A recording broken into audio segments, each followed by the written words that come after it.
I was reading recently that really interesting cultural fact. Every year, American students walk across their graduation stage wearing a graduation gown and a cap.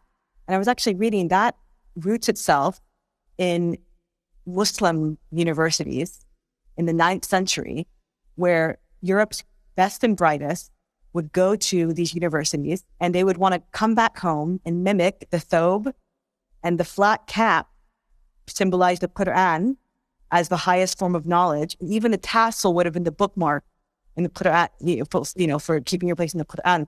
I mean, the fact that the Islamic intellectual tradition really influenced something as common as what American kids wear, or even in Europe, walking down the graduation stage, what does that say about Islam's impact on Western civilization and intellectual thought?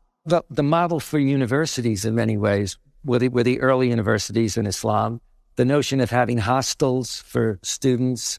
As one prominent scholar of Islam said, during the Dark Ages, if you were up on another planet and you looked down, the West was invisible. It would have been the Islamic world that stood out.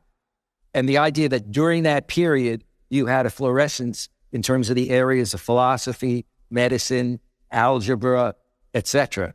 And then that was carried over into the West. And yet some of that was lost.